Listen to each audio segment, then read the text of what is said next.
within those organisations. So it's ideally a win-win situation, and it really, a lot of the theories come out of a humanist perspective.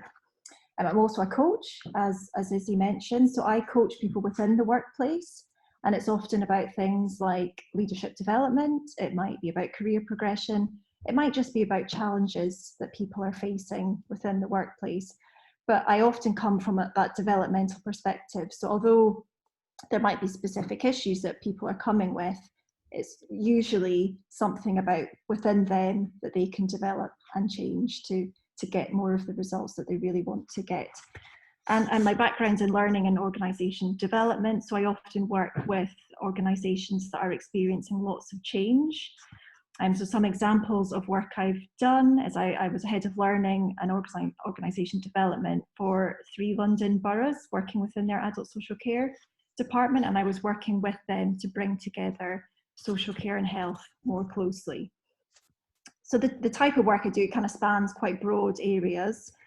So I've mentioned a lot about development, but I've also been doing work in inclusion and diversity, and that's increasingly a topic that organisations are interested in now. Wellbeing is becoming much more of an interesting topic in companies and culture change. So that's a bit about me. So before we get into the presentation, I just thought I would ask, and I think it'd be easiest probably if we use the chat function, what are the highest hopes for your clients? Hi there. And hopefully I don't think I can see the chat while I'm presenting. Hi, Gavin. Just to welcome along on board, Gavin. Hello, Gavin. Hi, how are you? Hi. Hi, Gavin. We've just very, very quickly introduce Katherine. Sorry to interrupt, Katherine. Katherine, as you know from the various messages that have gone out, Katherine is a business psychologist, and she's here to talk to us about learning styles. We've only just started, so you haven't missed much. So I'll let you get back to it, Katherine. Sure. So what are we typing, Katherine? So what are the highest hopes for your clients? And you're putting that in the chat function, in the chat. Do you want me to read them out, Katherine, for you? Yeah, I think I will, because I can't. I'm trying to figure out if there's a way of me being able to see them, and I don't think I can. I can read them out for you.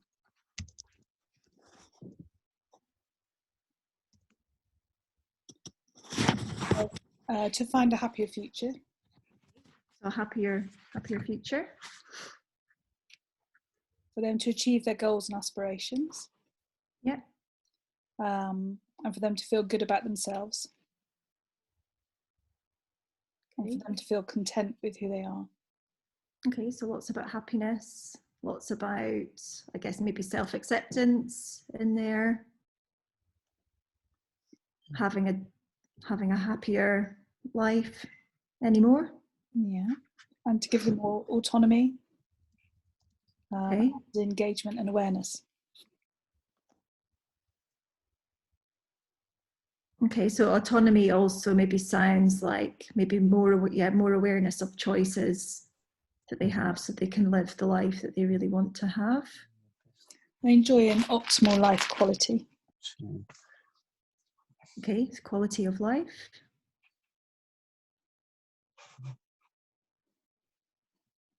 That's about it at the moment, I think. Okay, no more coming through. Okay, so I guess a lot of those things sound like there's some sort of change involved for the clients. So that might be that there's changes physically, so that might be about being healthier. It might be emotional, so that could also be about emotional health. It might be about changing thinking patterns or styles, or it might be changes about purpose, so more at a spiritual level. So as you all know, the therapeutic process can be defined as treatment intended to relieve or heal some disorder. And it can also be about helping people to feel better. I think we heard quite a lot about feeling better in themselves or growing stronger. And it also can be a way to come to know more about yourself and who you are, so that you can make those choices that feel really authentic to you. So it's all about change. changing habits, changing behaviours, changing ways of thinking. So I think that in order to understand those change processes that people go through, it's really helpful to understand how people learn, because learning is part of that change process. So what I'm going to cover tonight is a theory of learning. I'm going to look at learning preferences, and then I'm going to get you to do a bit of thinking about how that relates to therapeutic approaches. I'm also going to cover a little bit about a few psychometrics that I work with, and then there'll be time at the end for Q&A. It is an interactive session, so you don't have to wait to the end to ask a question. If you put it in the chat, you're very welcome to do that. I won't be able to see that, so maybe somebody can tell me if somebody's put something in the chat or if someone's put their hand up. Feel free to interrupt me at any point. So before we fully get into the presentation, I just thought we could try something new. So for this, you need a glass of water and a piece of paper. So if you don't have that to hand and you really want to try this, then go and get one.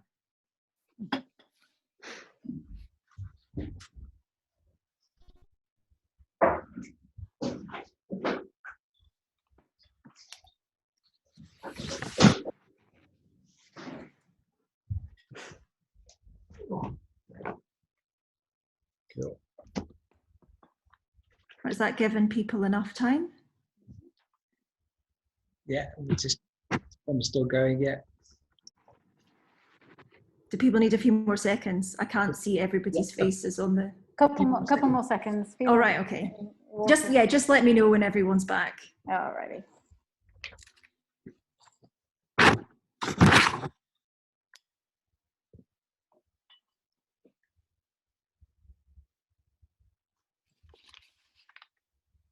Hopefully nobody's done this before. I haven't.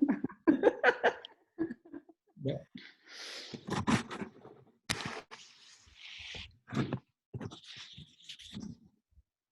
So everyone back now?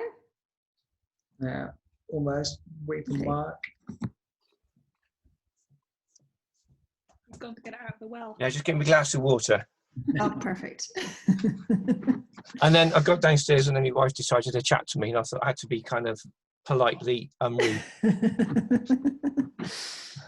Right. So what we're going to do is you're going to want to turn the glass of water upside down, keeping the water in the glass, and you've got a piece of paper to help you to do that. Does anybody want to give it a go? Oh, and I would just say, don't do this over your laptop or possibly over yourself. So just a word of warning there. Anyone want to give it a go? I'm going to stop screen sharing so that I can see you, if I can figure out how to stop screen sharing. What's happening here? I don't get my screen back. Ah, there we go. Right. So I'm not seeing anybody giving it a go. I'm doing it to the side, and I've made a mess of it. So. Right, I've got my glass of water here. I've got my piece of paper. I'm going to just push the laptop away. This is my husband's laptop. He'd really not be impressed if I pour water all over it. Oops.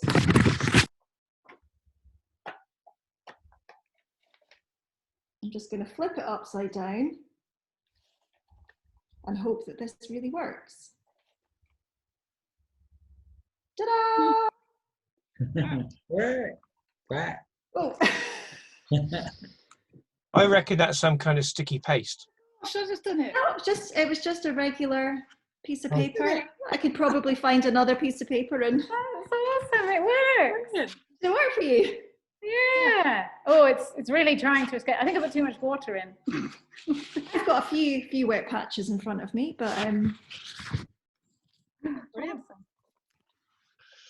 So what did you observe in the group as we were going to do that exercise? Any observations? Yeah. Fear and panic. Yeah. There was some fear, Yeah. See, Like- some sort of resistance. a bit of resistance. Thinking that it just wasn't going to work. Okay. Also, this thing about outcomes, you're not quite knowing what the outcome was. If you know what the outcome's going to be and it's going to be a safe one, you can go ahead and do it. But if you're not quite sure, then maybe you don't do it. So you don't take the risk or test out. Yeah, sure. So you weren't sure what was going to happen, and I deliberately gave you pretty rubbish instructions for that exercise. So, you know, I think some of you were willing to try it when you saw me do it. As I was modelling what was happening, you were able to see that. So this is really just to illustrate that we all learn in different ways. So there are some people who would just be happy to give things a go and probably just do it straight over the laptop because they're happy just to jump in without maybe thinking through the steps. Other people might want to observe and watch somebody else doing it. Other people might be like, well, I really want to know how that works. How is it that the water stays inside the glass? You know, I want to understand the laws of physics maybe to figure out that exercise. So that's really just the point, that we all learn in very different ways. And I guess when we understand those different ways, we can respond to our client needs and think about how they might want to take in information. And also thinking that sometimes what's happening for people in therapy can be quite scary. It's quite an unknown journey. So how do we also make people feel really safe in that process as well? So I'm going to go back to the slides now. Had anyone done that before? No. No. Well, that's good. There is also a way that you can take the paper off and keep the water in the glass. I just haven't been able to figure out how to do that one.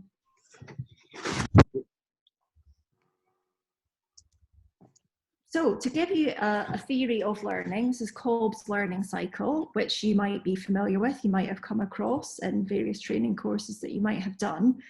So this is how he said that we learn new things. So we have some sort of an experience, which he called a concrete experience.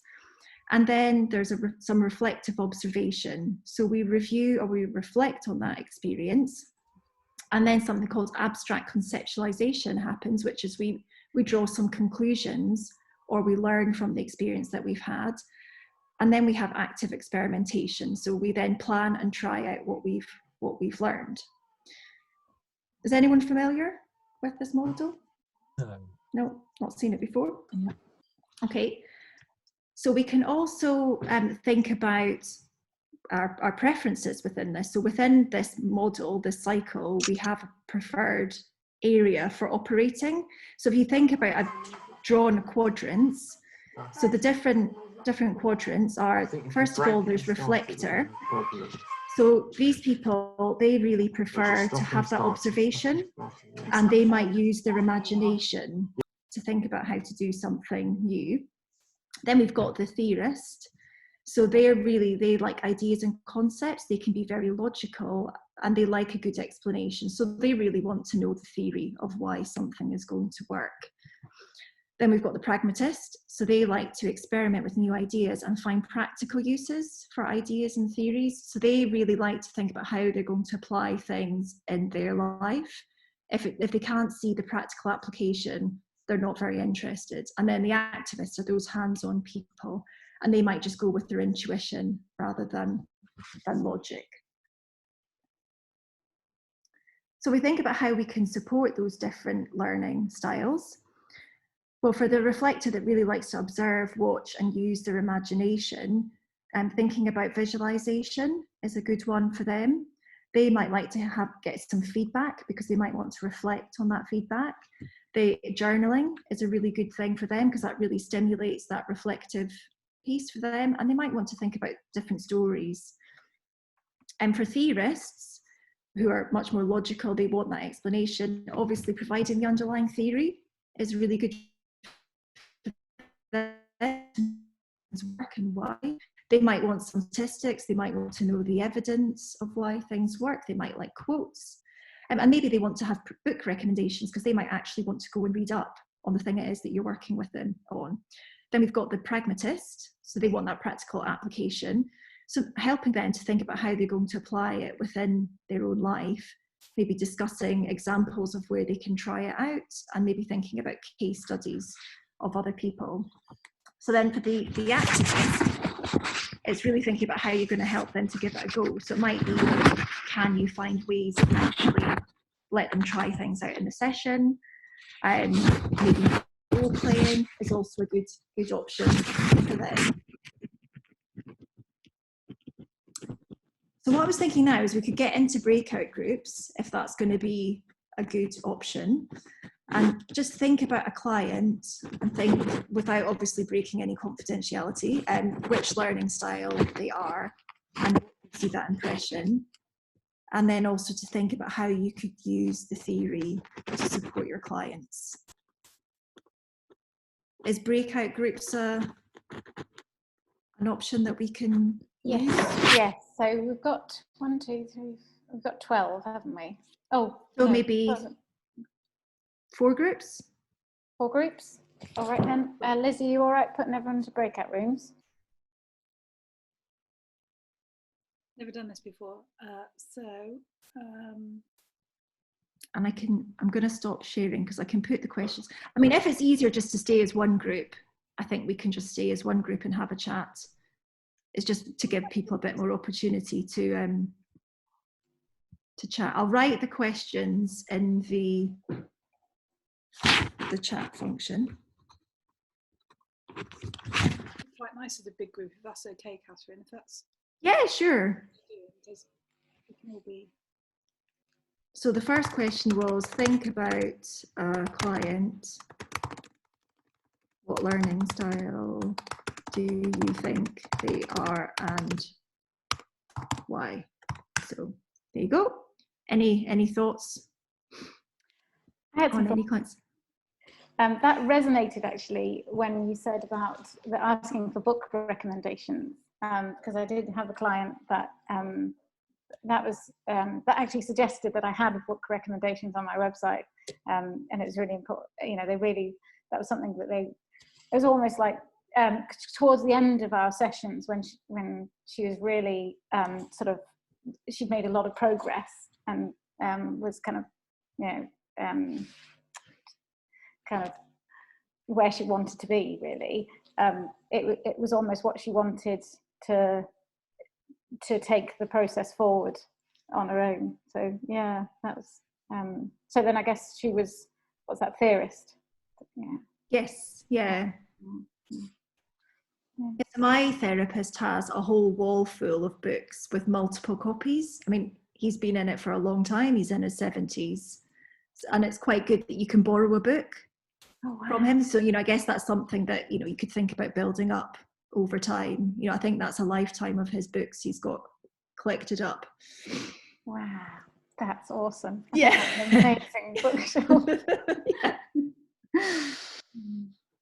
Any other thoughts on client learning preferences?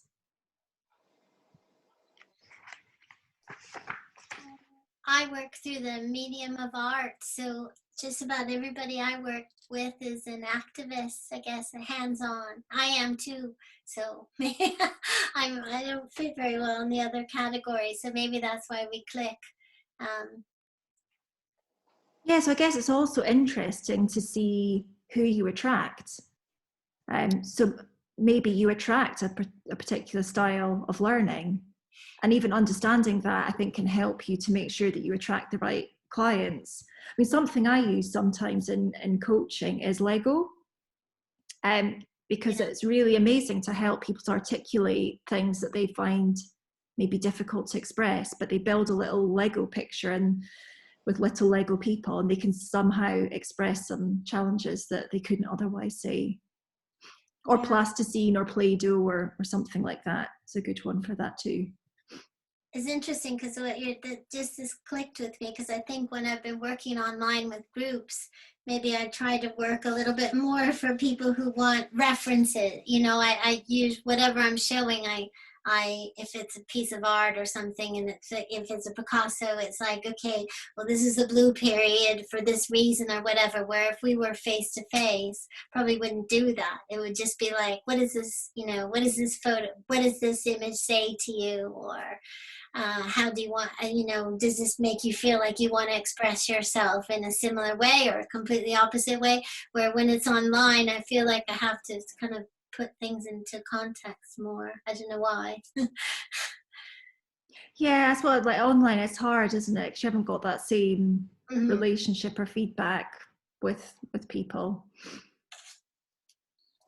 Any other thoughts? Yeah, I was thinking about those people that really want to cut to the chase at the very beginning, and you may then have to take some time explaining that there's a bit of a journey maybe that has to be had before you can get straight to that point. So I presume that was the second one that you were talking about that I've already forgotten. So maybe a bit of the pragmatist or the activist, they just want to get stuck in. Yeah. Yeah, so I'm going to kind of come to a bit of that as we go on, that just because you have a learning preference doesn't mean that the other ones are not important. Okay, well, I might move on to the next question, which I have to remember what my second question was. So yes, well, we've kind of been talking about it. How can you use this theory to support your clients? Any other thoughts or reflections? I suppose it's trying to identify it fairly early, maybe as part of the assessment as to how that person ticks and what their preferences are, just by picking up on what they're saying initially, and then using that moving forward. So, you know, whether they're somebody who really is very, not conscious is the wrong word, but they need everything in line and in place, and need everything on time, etc. Then you need to make sure that you work within those boundaries. Well, then you might have somebody who's completely relaxed and, you know, is quite easy about appointments and contacting you, etc. So, you know, just completely tapping into who that person is and how they tick as early as you can, so you can try and mirror, or at least work with them easier. Yes, you can adapt your approach so that you understand what works for them.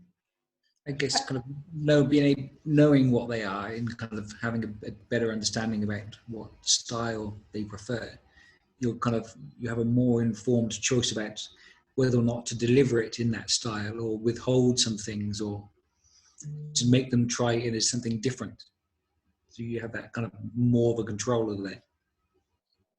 Yeah, exactly. So you might adapt to their style, or you might, I guess, challenge, maybe, if it's the right word. You might challenge an alternative style and see what insights that might offer them, and how that might support their learning and change. I remember when we were training in solution focused hypnotherapy, we kind of taught to use diagrams to draw pictures as a way of communicating what our explanations. And that goes down differently for different clients. It's not, so, you know, we were kind of taught this basic procedure, but it doesn't necessarily apply to every client type. And so, I mean, when I was practicing, when I tried to do that with my husband, he hated it. Just why are you drawing a picture? So it's that's kind of really interesting to see what sort of really kind of jars, and sort of being sensitive to that. Yeah. Does that mean you have to have an initial consultation in each of the styles? So you have to do like a contemporary dance? A brain dance. What does that look like? For me, it would be something like, you almost have an assessment, a chat, and to kind of explore what they've already journeyed from the point of view of kind of therapists. How, you know, from the point of view, what have you used in the past? Obviously, you're here because you want to try it and explore something, but I wonder what approaches you've tried in the past and what hasn't, and what has worked for you. So by asking those questions, it might be that I've tried cognitive analytical therapy, or I've tried CBT, and I just can't connect with it. So I wonder what it is that's stopping you connecting from those kind of approaches, and maybe something that I can offer, something that's creative and where you're more expressive. Maybe that would be better. I don't know, but almost like a pre-assessment chat.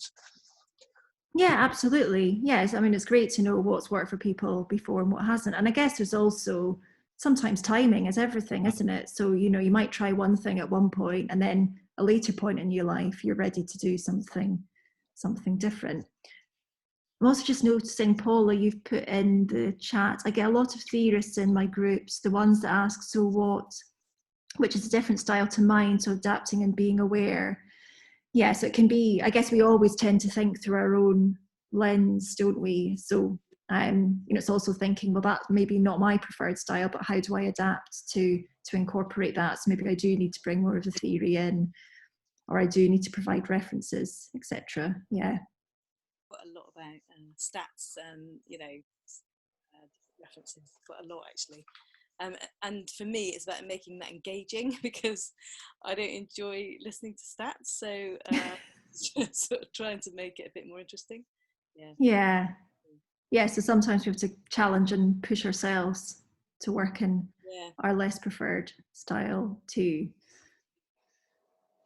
Okay, I'm going to go back to the presentation.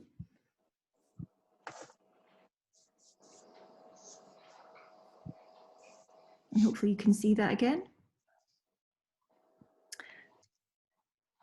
So I guess there's kind of a bit of a complication as well here, is that if we really want to embed our learning, we actually need to go through the full cycle. So though we have that preference, we need to complete it. Otherwise that learning doesn't really stick or embed. So then we also have to be thinking about, well, if I have a really reflective client, for example, how do I encourage them to take some action, to try some things out? Or if I have that really strong activist type of a client, how do I encourage them to put more reflective practice into their work?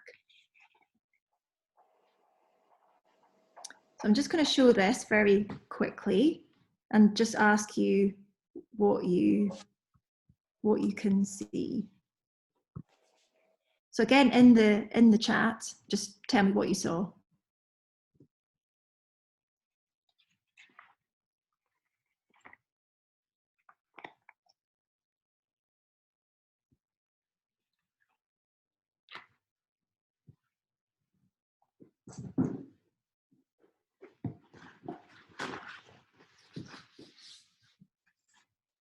Salvador Dali.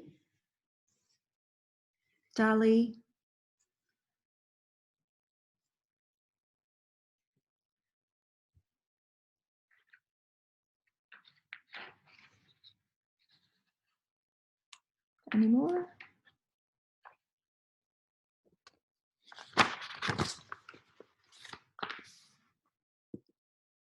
Dali, sculptural pieces with eggs in fantasy environment.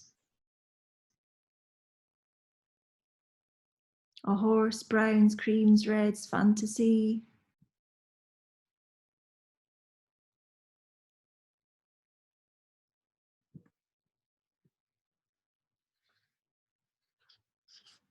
Water. Okay, so we're seeing some quite different responses here. So some people just noticed it was a Salvador Dali painting. A divided image. So that's maybe a bit about the feeling of the image. Some people have noticed the detail. So some sculptural pieces, there was eggs. And then there's a bit of the feeling of the picture as a fantasy environment. As you've noticed a horse, browns, creams, reds. And then maybe more the feeling, cracks. So this is an example that I've taken from the Myers-Briggs type indicator. So the element that looks at how we take in information in Myers-Briggs is two types called sensing and intuition. So sensing types tend to notice the details. So they'll notice the specific details of that picture, whereas the intuitive types, they tend to see the big picture. So they see that overall, what's the picture telling you? What's the story? What's the feeling maybe that I get from that picture? And of course, we all do both of these things, but we tend to have a preference. So again, our clients might have a preference for more detailed information, whereas another client might be preferring to have what's the kind of overall high level concept. And that's enough for me to understand what it is that's working here. So again, that's something else to consider. So that's the psychometric that I tend to use quite a lot with clients, particularly around individual development, because it's a great one to get insight into who we are, essentially. So that's one example of a psychometric that can help us think about learning preferences. Another one, which I think we've indicated at, is the VARC, which is visual, auditory, reading, writing, kinesthetic learning style. So some of us are very visual. So example, drawing a picture, drawing the diagram. My therapist, he has a whiteboard in his therapy room. So sometimes he'll draw out the diagram. He has that available. For auditory, it might be much more about hearing something, and it might be that repetition of hearing things repeatedly. Reading and writing, it might be that maybe you have a client who likes to take notes, or if that's their preference, maybe encouraging them to take notes. And then the kinesthetic is about being quite hands-on again, and maybe wanting to feel things. So again, using Lego or using plasticine or different materials that they can work with. And then finally, another one I thought I'd share with you is Strengths Finder. So this one, it looks at 34 strengths, and you can either do your top 5 or you can do your full 34. And it's just a way really of understanding what our strengths are, and then we can use those as a way of supporting change, because we can build on the things that we already do well, perhaps rather than trying to work on our weaknesses. So I guess a lot of you have done solutions focused hypnotherapy. You're familiar with that, what's working well, how can you do more of that type of thing. And I suppose just the final thing to say is, I guess we're also working with people who have inaccurate learning. So they've learned things, they've drawn conclusions through their life that are actually incorrect. So we're having to then support people back through that whole learning cycle, again, to draw new conclusions, come up with new ideas and concepts of the ways that they want to be to actually live the life that they really want to have. So I think that was everything I was going to talk about. Any questions? Yeah, I have a question. So how do companies and businesses use this information, this kind of analytical information about you? My son has just actually had an interview where one of the stages was going through a psychometric test, and he sat down at the interview online, and they knew all about him. They kind of, they pretty much knew him, and they were asking him questions about personal things, about how he learned and how he coped with things that they discovered from this test. And he was kind of blown away. He was kind of scared to death, but blown away. So how do they use it? So with psychometrics, they can be used in recruitment, but they usually it's usually an additional piece of data to help build up a picture of who that person is, and it's usually not the only defining piece. And as you said, they used it as a tool to then ask him questions about how he might respond in certain situations. So if you've got companies who are using it as a screening in or out tool, they're not using it in an ethical way. So it should really be as some way to perhaps start to explore areas that might be concerning, or so really just to kind of discover how that person works, how do they tick. So that's how I've seen it being used, because I do get asked sometimes, can I use Myers-Briggs, for example, to make a recruitment decision? And I would always say no, you can't, because it's not ethical, and people don't always behave exactly the way that you think they will. Yeah. Great. So I hope that answers your question. Yes. Any other questions? Yeah, Katherine, did you say with that picture, do you use that as part of your kind of initial assessment, really, to try and find out more about somebody? Yeah, so I would use that in a Myers-Briggs assessment. So with Myers-Briggs, they call it finding your shoes off self. So who are you when you're relaxed? And the process works is that they fill in a questionnaire, and then I would get their questionnaire results, but I then take them through a process before I say this is your personality type, because it's only through the discussion that you can really figure out who they think they are, in a way, because there is no right or wrong. No. So I would use the Dali picture as an example, just to see, and then I would say something like, well, typically a sensing type will notice details, so they might list off the detail that they saw, whereas typically an intuitive type will notice the feeling of a picture, or maybe the story that a picture is trying to tell. And then I would say, well, which one feels right for you? So that's how I would use it, because it's always, it's in conjunction with the person. It's not, I'm telling you this is who you are because this questionnaire has told me. And with a questionnaire as well, with a picture, they're doing an initial response, aren't they, as well, rather than, I mean, I know you're doing it with questions as well, but the questions, people have time to think about those questions. They might be answering as how they want to be rather than how they are sometimes. With a picture, it's very reactive, isn't it? Exactly. Yeah. Another good one for that actually is IKEA flat pack furniture. So if you're going to build a piece of IKEA flat pack, how do you go about it? And the response is quite telling. So do you get the instructions out, get all the pieces out, check you've got the right number of pieces, follow the instructions step by step, or do you just rip open the box, think, I know how this works, I'll just start putting it together? I would ask somebody else to do it. Thank you. Katherine, I was going to ask, is there a more common personality type or common combination, or do you find a particular personality type it's more common in particular roles? Or so I think the most common learning style is actually activist. It's just getting stuck in and doing things. But then, I would wonder, are those the people that might be coming to therapy? Don't know. There's a question. There might be more of a type that is open to trying therapeutic interventions, possibly.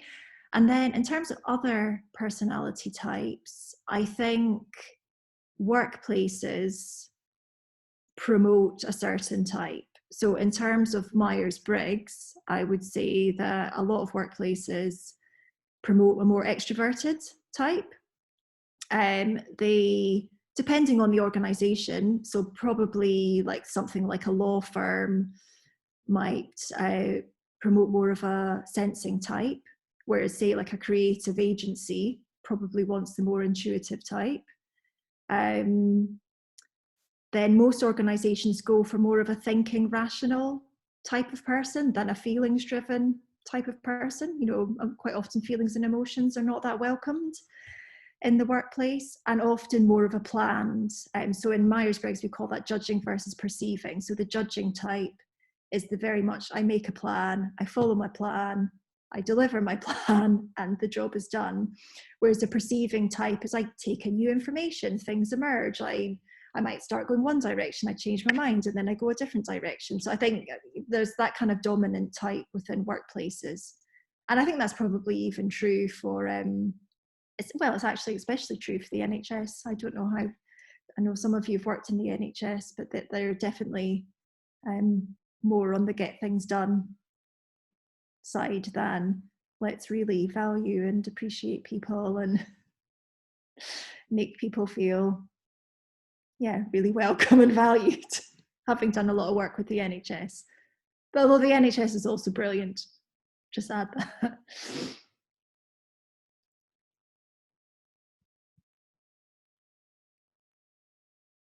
Any other questions? Maybe people are getting tired. Yeah, I've got one more question then. How young do you think it would be for students to know what type of learner they are? Is there, should teachers be aware of this as well as the students?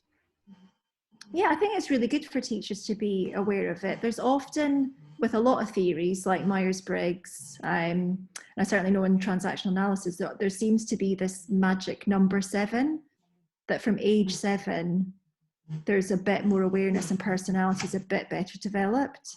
And before that, less so. But of course, personality is still evolving kind of into your early 20s. And then if I look at the Myers-Briggs theory, which is based on Carl Jung, then there's kind of a transition probably in your kind of 50s, and some of those less, what would be your less dominant behaviours actually start to come more to the fore. So perhaps if you were that very rational type of person, you can become much more feelings driven as you enter that sort of second phase of life, and vice versa. Maybe if you've been very feelings and much more emotional, you might become more of the rational type as you get older. So it's never really a fully static thing, but I guess we're never going to stray massively from our personality type.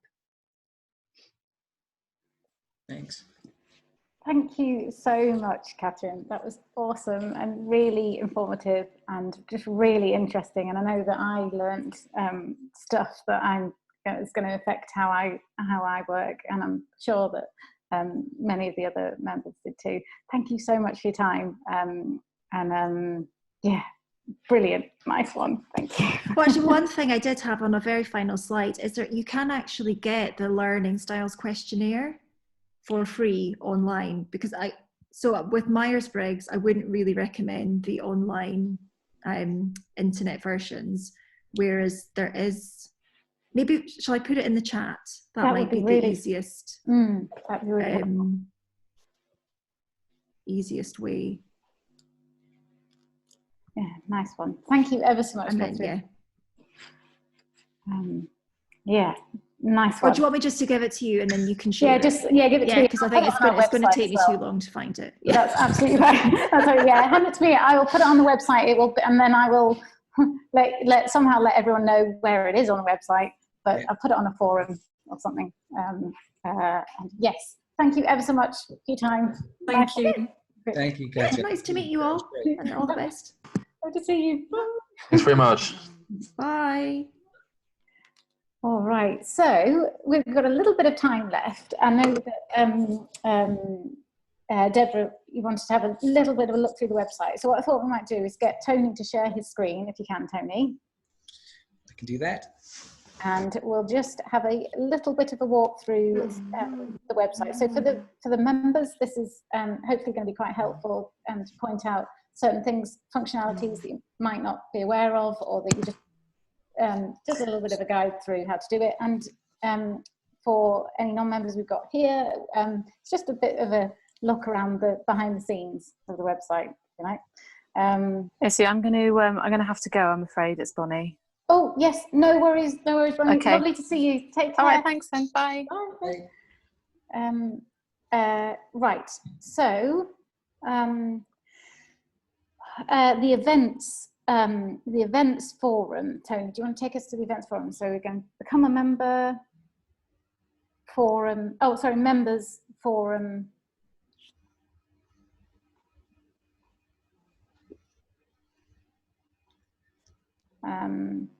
Events. That's it. That's it. If you can share it on there, anything you share on there, I will share across our social media platforms. So I get pinged if there's anything comes up on there, like I'm sure any of you do. And so all of the other members will. Thank you. I just blew through all those, and I just wanted to type my own things. I didn't realize that they went somewhere. Okay, great, got it, easy. Brilliant. While we're sort of here, was there anything that any other bits that were people wanted a bit of a show around?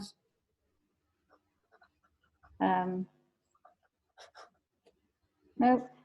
Yes, Lizzie, do you want to mention the posters quickly? Sorry, I don't mean to just kind of butt in there. Right, so everybody, we have these amazing posters that Tony has sorted out.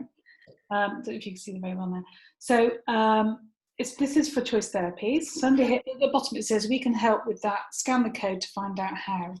So we've got tomorrow can be better. We have improve yourself every day. Okay, and you have the answers.